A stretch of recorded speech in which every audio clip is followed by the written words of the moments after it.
డబ్బులున్న రాష్ట్రం సార్. ముగ్గురు కంటే 30,000, నలుగురు కంటే 40,000. నీకు పెళ్లి అయిందా బాబు? పెళ్లి కాని యువకులందరూ కూడా 30,000 ఇస్తాడు మూడో పిల్లని కానండి, 40,000 ఇస్తాడు నాలుగో పిల్లని కానండి. నేను మాత్రం ఒకనే గంట, మా అబ్బాయి మాత్రం ఒకనే గంటాడు. ఏంది ఇది? చంద్రబాబు నాయుడు గారు మాత్రం ఒకనే గంటాడు, వాళ్ళ అబ్బాయి కూడా ఒకనే గంటాడు. ఈ ఆయన ఇంకొక ఉన్నాడు, వాళ్ళ అబ్బాయి మనవడు, అతను కూడా ఒకనే గంట. రాసుకోండి రేపు. వాళ్ళ ఆస్తులు మాత్రం చెదరకూడదు, వాళ్ళ ఆరోగ్యాలు మాత్రం దెబ్బతినకూడదు.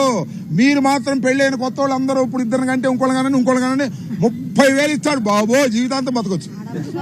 మీ అబ్బాయిని పుట్టారు జీవితాంతం బతకొచ్చు, ఆయన్ని MBBS కూడా చదివించవచ్చు 30,000తో. అర్థమైందా? 40,000 ఇస్తాడు నాలుగో పిల్లల కంటే.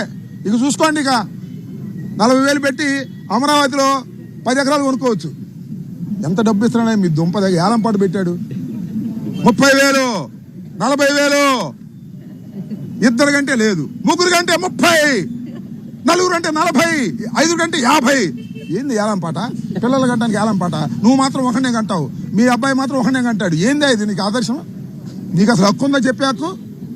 పిల్లల్ని ఎవరు కంటారు? ఆర్థిక స్తోమత బాగున్నప్పుడు.